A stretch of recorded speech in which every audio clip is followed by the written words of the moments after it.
3 lives, 3 worlds, Lotus steps. Wherever step goes, Lotus blooms. Divine prayer. Lotus Step Chapter 28. Book 2. Strong tea is used to refresh the mind. Add strong tea to buttermilk. The resulting buttermilk tea is also very useful in refreshing the mind. Qingyu drank half a cup before going to bed and could not sleep for half the night.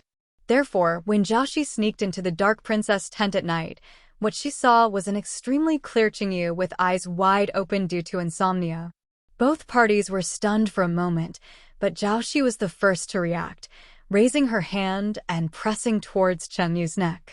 Chengyu blocked the way. "What are you doing, Your Majesty?" There was no fear or anger in his voice, just confusion. Jiaoxi paused for a moment, then comforted her. "Don't be afraid. I'll take you somewhere." Taking advantage of Chengyu's unpreparedness, his right hand quickly pressed on the side of her neck again and touched her ear lightly. Chengyu didn't have time to say anything. He only felt a numbness behind his ears and fainted. Qingyu felt that she must have slept for a long time. When she regained consciousness, she felt someone touching her temples gently and gently, not making people feel uncomfortable. However, she felt resistant to such close contact in her heart. Therefore, he resisted the feeling of embarrassment and opened his eyes with great effort. What caught her eye was that the long and thin hand came down again, this time touching her forehead. The palm of her hand was warm and slightly rough. Chengyu was startled, pushed the hand away suddenly, sat up and calmed down. Then he saw clearly that the owner of the hand was Ji Mingfeng, and just now she was lying in Ji Mingfeng's arms. The scene of Ji Mingfeng taking her away before falling asleep suddenly came into his mind. Chengyu quickly took a look at the place where they were now and whispered, "Mingwei, empty mountain, Panasonic and streamside." 8 words summarized the surrounding environment. She frowned slightly. "Where is this place?" and asked, "You?" She originally wanted to ask why you brought me here, but an idea that seemed absurd but seemed extremely possible suddenly came into her mind, causing her to be silent for a moment. "No way." She looked at Ji Mingfeng with a complicated expression and thought with some hesitation. "The moonlight is shining, and ancient pine trees lie beside the stream. The crown of the tree is like a green cloud, and there is a seat beside the old roots." Ji Shitzi was dressed in black clothes, with one knee slightly bent, sitting on the table with a calm expression, and his expression remained so calm from beginning to end. It was as if Chengyu suddenly woke up and discovered that his private, secret, and transcendent intimacy with her was all part of his plan, and he was just waiting for her to find out. Moreover, he knew exactly what Chengyu wanted to ask him. Therefore, he answered Chengyu's first question. "This is a small world that was born from the mortal world where you are, but is independent of that mortal world. It is a place that no one can find." Anyone means that not even Zhu Jin or Liansong can find this place. When Chengyu looked shocked, he tapped his fingers lightly on his knees. "You still want to ask me why I brought you here, right?" He continued to answer her questions in a straight tone. Answering that she didn't ask, he asked the second question that he already knew. "Your grandfather, Emperor Ruizhong, once taught the late emperor that the Daocheng dynasty faces the south of the world and does not make alliances or pay tribute. If the country is in danger, the generals should die on the battlefield and the monarch should die in the country. On the land of the dynasty, the prince can bury his bones, but the princess cannot marry." At this point, his voice was tainted with a hint of ridicule. It has only been a few years since the death of Ruizhong, and Chengyun has forgotten the ancestral teachings. Now the country is not in danger, the general has not died on the battlefield, and the monarch has not died. Sheiji, however, has sent the princess to go to the barbarians to make peace, and the civil and military officials of the Manchu dynasty actually have no objections. You gentlemen are very happy to rely on women's nepotism to settle the world. Chengyu was stunned for a moment. She just thought that Ji Mingfeng brought her here because he fell in love with her and finally couldn't help but snatch her kiss. At this time, she realized that she had misunderstood Prince Ji, and she couldn't help but feel ashamed. It turns out that Prince Ji is eager for justice and wants to save me from the sea of misery. Prince Ji just now said Zhang Fujin's words to the ministers, which made sense. but she also understood it. June felt helpless in making such a choice and couldn't help but argue with him. Brother Huang has always treated me well and sent me for marriage. It's not because Brother Huang is incompetent and chose to use a woman's nepotism to settle the world. That day during the dispute between Shi and Wei, the king was not lazy in his administration. The general did not neglect the fight, in fact, because in such a complicated situation, forming an alliance with Wu Nuosu is the best. But Ji Mingfeng seemed impatient to hear her speak for the emperor. Why bother making excuses for them? He interrupted her, frowning, looking at her as if he didn't understand. Marry your wife and go to Wu Nuosu. Marrying Naminda is not what you want, is it? After Ji Mingfeng said something, there was silence between the two of them for a moment. The night chirping of mountain birds could be heard in the distance, and the pine breeze passed by itself. Qinyu lifted up her hair that had been blown away by the wind, and then spoke. I am very grateful to you, Your Majesty, for thinking so much about me. She smiled unobtrusively. After a moment, getting married was originally not what I wanted. Who wants to leave home and marry far away to an unknown place? Looking at the dark night at the end of the sky, but at that time, the emperor asked me what I wanted. I personally agreed. Now that I have agreed, this is my responsibility. She calmly speculated. The crown prince brought me here. If General Li and the others can't find me, they will definitely report it to the court.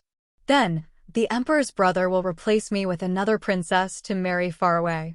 She sighed softly. Your Majesty, you should know that the marriage itself cannot be prevented. Most of the hundreds of princesses in the palace are pitiful people. Any one of them should be sacrificed to bear the fate and responsibility that should be borne by me. I can't even feel at ease. She looked at Ji Mingfeng with a calm look on her face. So Your Majesty, it's better to send me back. The water in the stream is gurgling, and the clear sound is audible.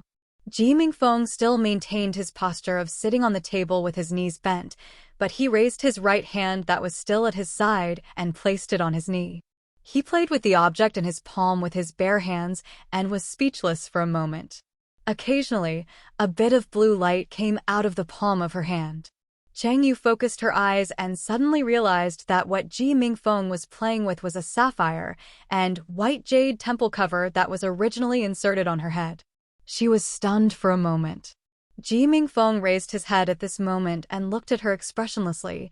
Actually, I brought you here not because of morality, nor is it all for you, so sending you back is not acceptable.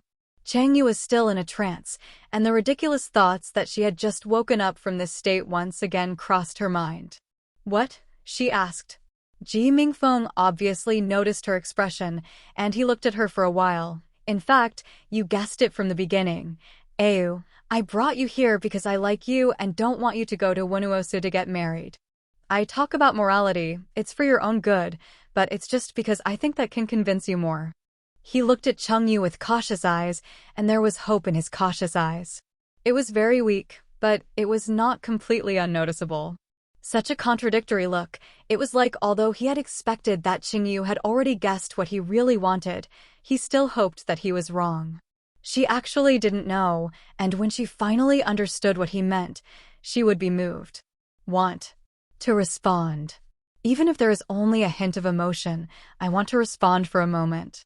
He gave her a long time, but in the end he was disappointed. She didn't look surprised at all, and lowered her eyebrows slightly, as if she didn't know what to say, or didn't want to say anything. But there is no difference between the two reactions. They both mean no expectation of his confession. You don't have anything to say, do you? Ji Mingfeng smiled. The smile was very light and only stayed at the corner of his mouth briefly, as if it was meaningless. Then I will continue. He said calmly, since you are so determined to get married, you can't listen to the words of those crowns, so I have to let you see the reality clearly. His voice turned completely cold, and the words he spoke seemed to be deliberately trying to frighten people. I had planned all this a long time ago, and took advantage of the opportunity when Zhu Jin and Lian Song were not around to bring you here. This is my plan, to imprison you here and spend the rest of your life with me. Since I successfully brought you here, I have never had the slightest thought of letting you go back. The moonlight was dim and cool, and under the forest there was only the sound of water and wind. There was a real silence between the two of them for a while. Finally, Chengyu frowned and spoke. You. He seemed a little hesitant, but there was no sign of fear. He seemed to be thinking about his words as he was about to say something important. He anticipated what she wanted to say. His eyebrows sank involuntarily, and he stood up from the table, almost rudely interrupting her deliberation. You don't need to say anything more. He said stiffly, I know you can't accept it for a while, but you will figure it out soon. He said to her condescendingly, seemingly casually, since even Minda can marry, and the bad habit of step marriage is acceptable, then marry me. Of course it's possible, right? Since from such a distant past until now, he has never been so lucky to be able to exchange his sincerity with her, then it is not impossible to act as a pure predator. As he expected, after hearing these words, her face instantly turned pale. After all, he couldn't bear it, closed his eyes, and turned his back to her. It's getting late. I'll go to the bamboo building in front to rest first. If you're sleepy, you can also go to that building to rest. After that, he said walk away. This time, she quickly stopped him. Wait a minute. Her voice was not high. He paused, but didn't stop. She raised her voice. Brother Prince, please wait. This long-lost call shocked him, and he couldn't take another step. You haven't called me that for a long time, he whispered for a long time, but he chuckled as if he was self-deprecating, and his voice quickly returned to indifference. You want to use this to please me and paralyze me, so convincing me is probably useless. Qingyu ignored his sarcasm. I don't believe it, she said to herself. As you said, you're determined to imprison me here no matter what I think. If so, you being so smart and patient, you can use other excuses to deceive me into living here and boil the frog in warm water to make me lose my will to leave. You don't have to tell me your true thoughts in such a hurry to achieve your goal, isn't it? He didn't deny it, but he didn't admit it either. He still turned his back to her and smiled. Then what do you mean by me? She whispered. Although there were many misunderstandings between you and me in the past, I never thought for a moment that Prince Lichuan was an upright man. Your behavior is so contradictory because you don't want to deceive me from the bottom of your heart. She said after a pause, actually, sooner or later, it's not me who will figure it out and be convinced, but you. She stared at his back. My wishes are actually very important to you, right? He seemed to be frozen and didn't speak.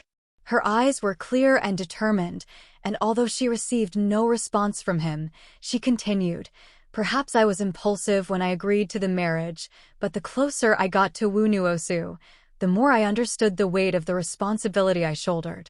In fact, I knew my destiny a long time ago and fell in love with. She paused and bypassed the name. At that time, it was the moment when I most wanted to struggle out of this destined destiny. But in the end, I found out that it didn't work. In fact, I didn't have much regret. She looked solemn. Now, thinking about leaving me alone to marry far away, the war will be over, and I will be in Wunuosu for a day, and the border of Dashi will be safe for a day. The rest of my life is so important. Thinking about it makes me feel comforted. I am willing to do this for Dashi. She knelt down and touched her head to the ground. So, I begged the prince, brother, to send me back. Ji Mingfeng was frozen for a long time and finally turned around. He looked deeply at Chengyu's figure lying on the ground and said in a slightly hoarse voice, Indeed, your wishes are very important to me, but my wishes are not worth mentioning to you. No matter in the past or now, you really have never kept me in your heart. Chengyu raised his head and looked at Ji Mingfeng in a daze. His voice was so melancholy, and his face was so desolate. She vaguely felt that the past and present in his mouth seemed not just about the time they met in Lichuan 2 years ago, but broader, more boundless, and it was a more lonely time, so he had such a voice and expression. Ji Mingfeng knelt down and looked at her level. His face was handsome and indifferent, but his eyes were red. You are really heartless, do you know that? Qingyu felt sad. She was gripped by the sadness that lingered in her heart. Looking at his disappointed face, red eyes, and tight lips, she couldn't help but reach out and pull on some of his sleeves. She felt that he was sad and wanted to say some words of comfort, but she didn't know what to say. It seemed that at this time, if she didn't do what he wanted, it would be callous to say anything, but she couldn't do what he wanted. Ji Mingfeng lowered his eyes and looked at her hand holding his sleeve. After a moment, he reached out and held her hand. She didn't resist. He stared at her hand, blinked, and a tear suddenly fell from the end of his eye. Then he lifted the back of her hand, put it to his lips, and kissed it gently. The tears fell on the back of her hands. Along with the tears and the kiss, he whispered, "You are right, I have never been able to truly disobey you." His warm breath also caressed the back of her hand. Chengyu looked at Ji Mingfeng sadly and acquiesced to his action. She understands the pain of not being loved better than anyone else, and she feels his pain with her. Through Ji Mingfeng in front of her, she seemed to see herself, feeling sad and compassionate at the same time. Ji Mingfeng finally agreed to Chengyu to send her back. It seemed that just as he said, he could never truly disobey her. But when Chengyu later remembered what he said, she vaguely felt that the words contained too deep a sadness that could not be carried in just 2 years. She even felt a little absurdly that since Ji Mingfeng had obtained immortality, no matter how extraordinary a mortal was, would he know about his past life, and that she had some connection with him in the previous life. However, exploring deeper would only increase her worries. In fact, she was not that curious, so she gave up. Ji Mingfeng hoped that he could stay with her for a few more days. His original words were that looking back on the past, it seemed that they had never had a good time together. He hoped that they could get along with her normally for 3 days and leave some memories for him. It also fulfilled one of his wishes, so that he would not regret it for the rest of his life after she left. These words were really sad, and the prayer was not too much. Chengyu couldn't bear to refuse. But the two of them did not stay in the situation for 3 days. The next day, His Highness Lian San came to find him. It is a spring day in this environment, with a gentle wind and a slight cloud in the sky. Chengyu and Ji Mingfeng were sitting by the stream fishing.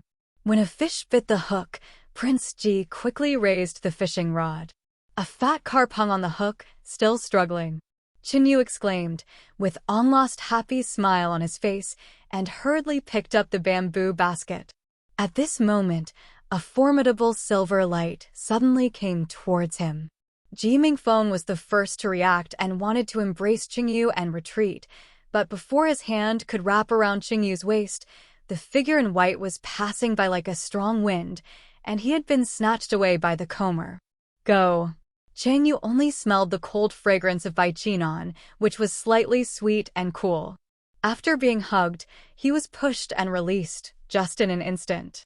When she came back to her senses, she found herself leaning against a pear tree far away from the stream. By the stream, the young man in white and the young man in black were already fighting fiercely. The long sword and the jade flute are fighting together. Although the jade flute is not a killing weapon, each move is powerful and powerful. Although the long sword blocks and defends most of the attacks, it does not give in. The sword energy is fierce. In the blink of an eye, the small scene by the stream was completely destroyed by the two of them. It took Chengyu a moment to realize what the situation was. Without thinking, Chengyu ran over with her skirt in hand, reaching a place close to the battle, but not getting hurt. Wei Wei anxiously raised her voice to stop the two of them. Stop fighting. Hearing Chengyu stop, Ji Mingfeng frowned and sheathed the sword first. However, His Highness the Third Highness, who came with anger, failed to close his hand in time. The silver light derived from the jade flute in his hand struck Ji Mingfeng directly at the unprepared moment, toward his ribs. Ji Mingfeng was so shocked that he took a few steps back and suddenly vomited blood. This move injured Ji Mingfeng when he had withdrawn all his defenses. It could be said that the injury was ineffective. It was not in line with His Highness's fighting aesthetics. He immediately stopped his hand and looked at Ji Mingfeng from a few feet away with a cold expression. The eyebrows were furrowed on the solemn face. Seeing Ji Mingfeng's injury, Chengyu's heart jumped in shock. After running over to check his injury, she saw that although he wiped his lips with his sleeve, there was still blood on his lips. After thinking about it, he took out a silk handkerchief from his sleeve and handed it over. After Ji Mingfeng had taken care of the blood on his lips, Cheng Yufeng turned back to look at Lian San. After hesitating for a while, she said, "The general used force as soon as he arrived. Is there any misunderstanding?" Lian Song looked at the two people standing very close to each other, tightened his hand on the jade flute, and pursed his lips into a straight line. After a long time, he answered her stiffly, "If he dares to hijack you, shouldn't he have to pay for it? What's the price?" He seemed to still have unexpressed anger and tried his best to restrain himself before he could answer her question calmly. Chengyu was speechless. During the brief questions and answers between Chengyu and Lian Song, Ji Mingfeng finally came to his senses. Shaowan's silent flute. He stared at the snow-white jade flute in Lian Song's hand. "I also said that even if you found this place, you wouldn't be able to get in. I didn't expect Mr. Shaowan to leave the silent flute to you. I have it. This flute, indeed, you can enter any other world related to her." He sighed sincerely, "Lian San, I really envy your good luck." As Ji Mingfeng once said to Chengyu, this place is indeed a small world derived from this mortal world, but what he did not tell Chengyu was that this was a small world created by Shawanjin, the ancestor goddess of the demon clan. 210,000 years ago, Shawan used the power of Phoenix's nirvana to open the Ruoma Gate that separated the 8 wastelands and the billions of mortal worlds, allowing humans to migrate to the mortal world. Before that, in the process of assisting Father God in creating the world, Shawan created a small world in many places in the mortal world as a refuge for the mortal human race when they encountered the disaster of genocide. These small worlds are named Shao Jie Jie Jing. After Shawan's nirvana and ancestor Ti's sacrifice, these Xiaojiali realms were all controlled by the human master Emperor Jiaoxi. Only the human master in the world knew how to enter. After Ji Mingfeng, or Jiaoxi to be precise, rescued Chengyu from the flood, he had been looking for an opportunity to take Chengyu away. After Lian Song came to find him, Zhu Jin escaped as he wished, leaving only Yao Huang, Ziyu Ten, and Li Xiang to look after Chengyu. For Jiaoxi, these 3 monsters are not something to be afraid of. The trouble is how to lure away Lian Song, who is always watching Chengyu. Fortunately, within 2 days, Su Ji arrived with Yan Lan. He hid Yan Lan logically, lured Lian Song away, and raced against time to bring Chengyu to Nanran ancient tomb in Lichuan. Yes, the entrance to this mortal world is exactly in the ancient coffin that once contained his immortal body in Nanran's ancient tomb. Zhao Shi had predicted that when it was discovered that he had taken Chengyu away, with Lian Song's ability, there should be a high chance that he would be able to find Nanran's ancient tomb. But so what? By then, he had brought Chengyu to the Shao Jie celestial realm. He never thought that Lian Song would be able to enter this small realm. But the water god, he is really God's favorite. With such a good life, he will always have good luck. And when I lose to him, it seems that I always lose to something determined by fate or luck. This realization made Zhao Shi's heart surge with anger and blood. She couldn't hold it back and vomited out another mouthful of blood. Chengyu immediately supported him and asked with a worried look, "Are you okay?" Her worried look and caring voice were not over the top, but it was enough to make the water god standing quietly opposite Zhang Junjie smile. His face became even more angry. Looking at the water god like this, Zhao Shi suddenly felt interesting. AI's heart, which was still full of self-pity and resentment just a moment ago, suddenly felt relieved. He raised his eyebrows and turned to Lian San. "Since the Third Highness is here, sure appeared here, so it seems that he has found the missing Princess Yanlan and is finally relieved, so he is so leisurely and relaxed that he stops by to look for Au, right?" "Shut up." The young man looked directly at him, his voice sounding like ice. Zhao Shi still remembered how angry he was with this cunning and arrogant young man when he was in the Great Abyss Forest. Now that the young man could not restrain himself from losing his temper in front of him, of course he was reluctant to shut up. As if she suddenly remembered, Zhao Shi tapped her forehead with her index finger. "By the way, I almost forgot. When we were in the Great Abyss Forest more than a month ago, didn't you promise me that as long as I told you about your respect? Will you never see you again due to the circumstances of the incident? Speaking of which, you seem to have broken your promise. Hearing Zhao Shi's provocative words, the young man's expression changed slightly, and he pressed down the hand holding the jade flute. The veins on the back of his hand, which was originally like mutton fat white jade, appeared. Zhao Shi, don't go too far, he said in a deep voice, with gloom in his voice and real anger. The warm spring breeze around him also suddenly cooled down. You know how valuable what you said to me that day is, so how dare you blame me for breaking my promise today? Zhao Shi was slightly startled, and as her expression changed, she smiled without warmth. I really can't underestimate you. But the young man no longer paid attention to him. He turned sideways and faced Qingyu, his eyes completely focused on her. He stretched out the hand that was not holding the jade flute to her, and his voice was much gentler than before. Follow me, he said that the person who had never been impatient to explain in the past now added for the first time. I will make it clear to you about the things he said when he leaves this other world. Zhao Shi sneered and snorted mockingly. Chang Yu didn't react at all. She stood there without saying a word, her head slightly lowered, as if she was distracted. The young man took a step forward and called out again, Ayu. After being called by him, the girl seemed to have come back to her senses. The breeze blew, and a pear blossom came with it. Her eyes followed the flying pear petals and stopped at the corner of her skirt. After a moment of silence, Fong said softly but persistently to Liansong, General, let's talk. Zhao Shi avoided it. When Cheng Yu suggested that Zhao Shi should avoid it, he readily agreed, but deliberately coughed twice and coughed up 2 mouthfuls of blood. Cheng Yu didn't see his intention and was a little worried, so he asked Liansong to wait first and supported Zhao Shi all the way back to the bamboo house before returning to the stream again. When Zhao Shi was doing the show, Liansong looked at him coldly and did not stop him. However, when he saw Cheng Yu and Zhao Shi walking away together, his face couldn't help but become gloomy. After Cheng Yu returned, he was extremely confused. He asked her stiffly, You actually left him voluntarily, right? Cheng Yugong stood a few steps away from Liansong. Hearing this, he raised his head in surprise. Her eyes flickered and she asked him, What if it's voluntary? What if it's not voluntary?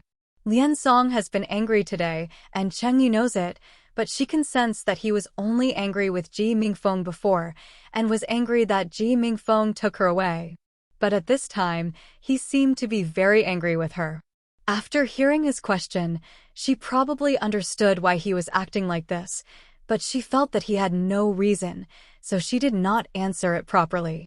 Her ambiguous answer seemed to make him even more angry, but he still restrained himself and looked at her with a frown for a while. He took a step forward and asked her as if he didn't understand, But don't you like me? Why should you go with him?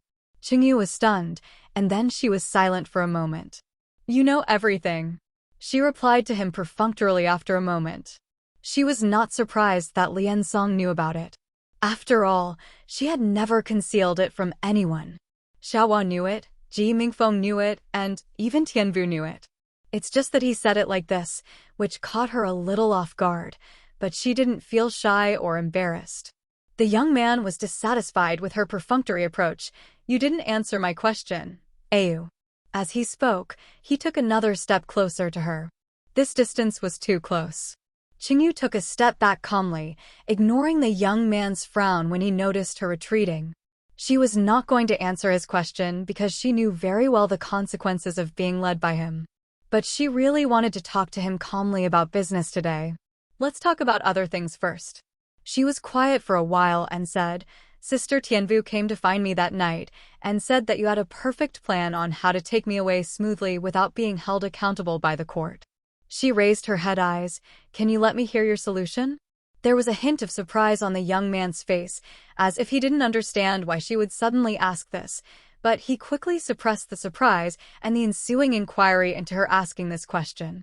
He was silent for a moment and chose to answer her truthfully. The Jiangwei Desert will usher in a big flood again. Cheng Yu understood immediately. I won't be so lucky this time, right? Without waiting for the young man to answer, he already stated his arrangements in a clear and coherent sentence. The news that I was buried in a sandstorm will soon be returned to the court. Unfortunately, the princess who was getting married died on the way to get married, and the whole country was naturally very sad. In order to maintain the relationship with Dashi, Wunuosu will not take advantage of the situation and propose to change the bride to the 19th princess with inconvenient legs and feet. At that time, which princess should be assigned to replace me to go to Wunuosu and Minda once the prince gets married, it will all depend on the wishes of the royal brother. She praised softly. This method is indeed good. After praising her, she sighed softly. It turns out that the general really has a way to save the 19th princess and me as well.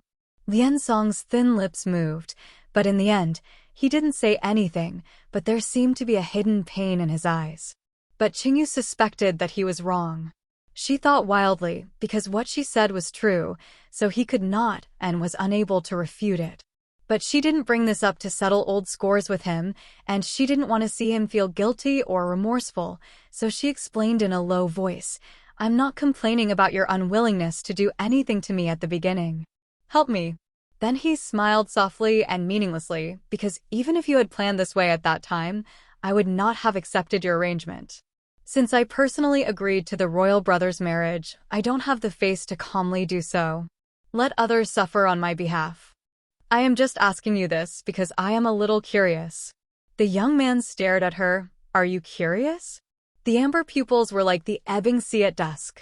All the previous emotions were lost in the sea with the receding tide, leaving only a little sadness floating on the tranquil sea.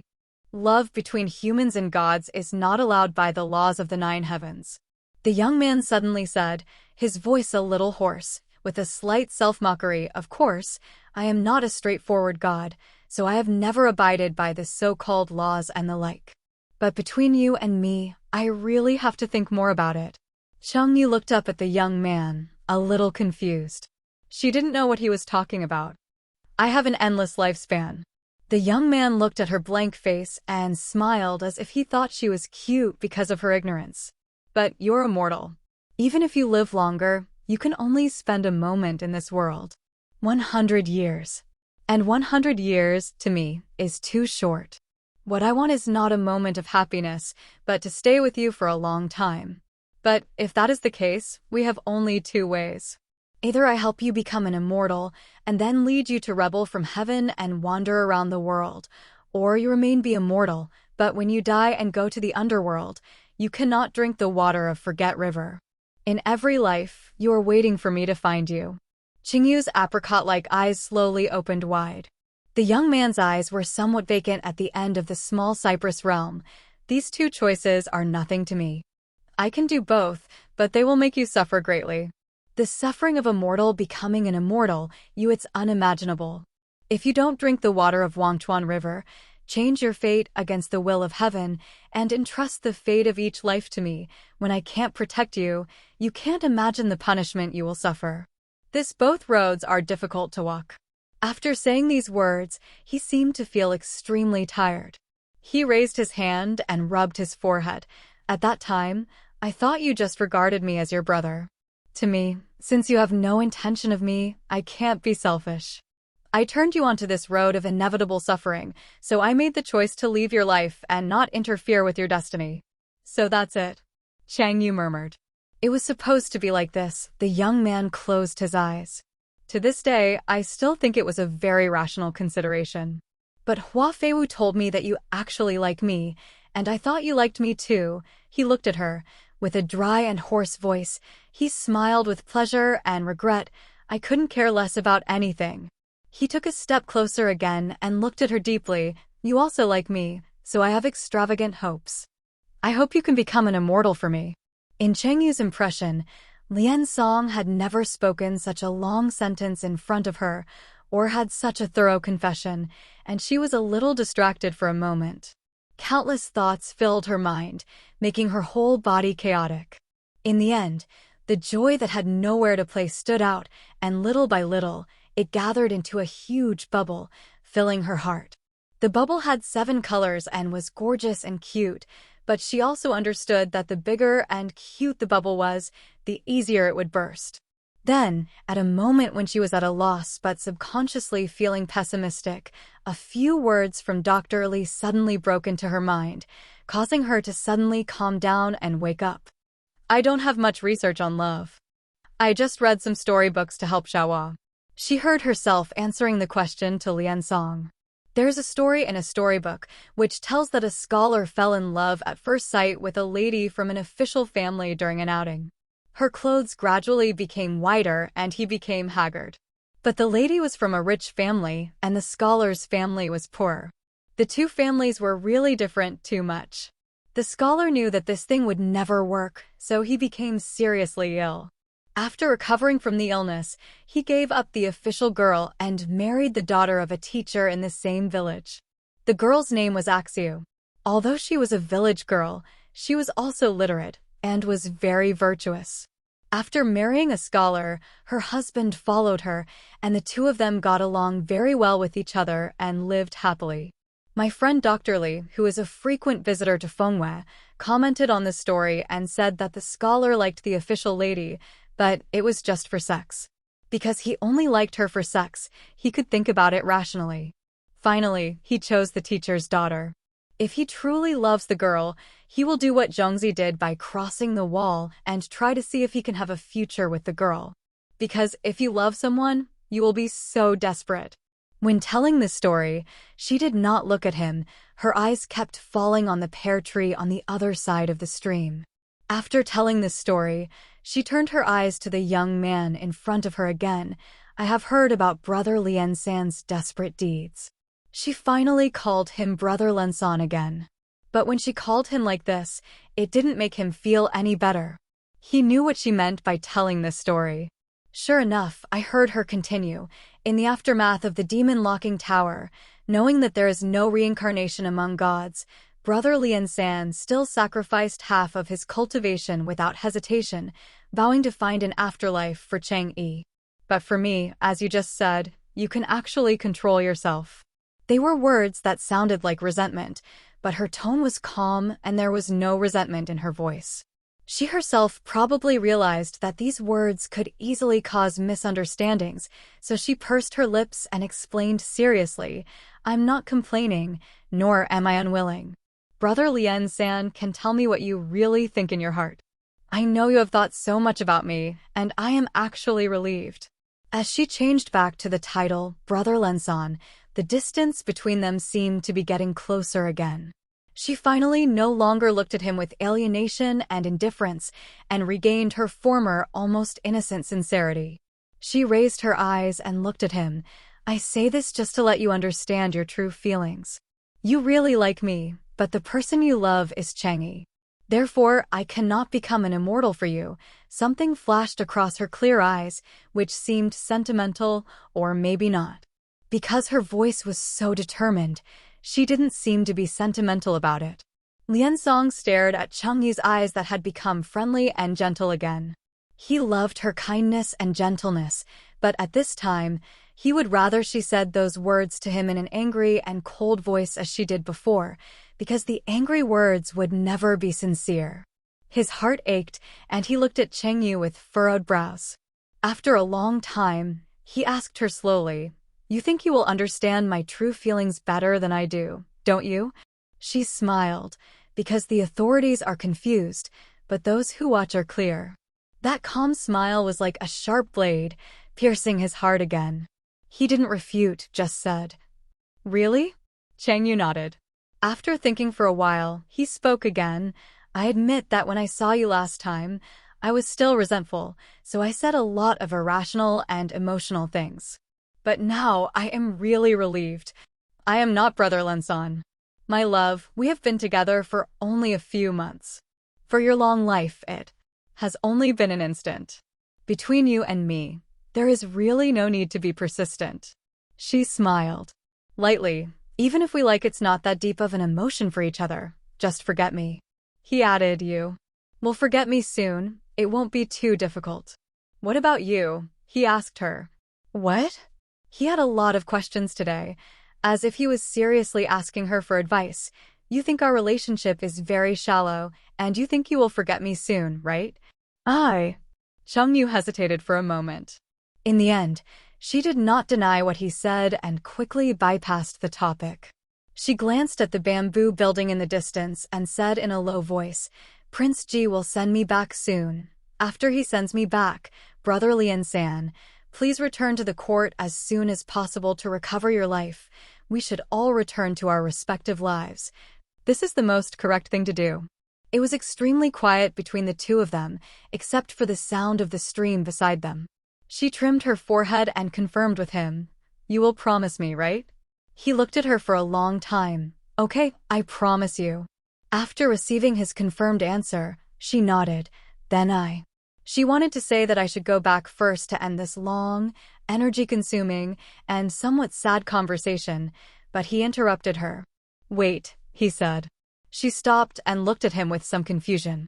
He gently raised his hand, and a gust of wind blew by. The pear blossoms on the tree on the other side of the stream fell like snow. In the rain of flowers, the spring breeze seemed to be knowing, and brought a pear blossom to rest on his hand. The hand that was comparable to mutton-fat white jade was slightly turned over. The pear blossom was gone, leaving only a white jade covering the temples lying in the palm of the hand. He came close again, almost leaning against her, with his left hand on her shoulder, and his right hand inserted the newly acquired temple hair into her hair. His low and cool voice rang in her ears. You have lost one of your temple hairs. Her heart was beating fast. In this world, no one could be better than him in terms of elegance and grace. With a simple movement or a word, people could easily fall in love with him.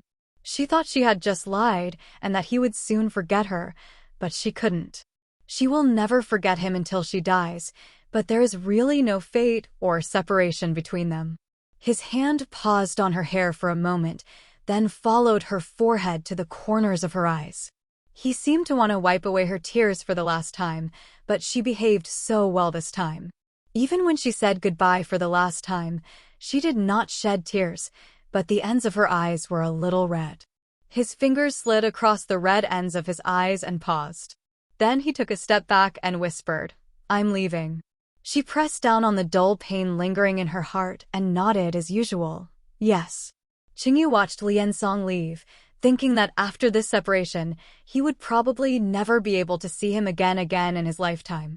But this is the best ending, and this arrangement is good for everyone. She closed her eyes, turned around, and walked towards the bamboo building ahead without hesitation. End of Lotus Step Chapter 28, Book 2. By Tangqi English translated using Google.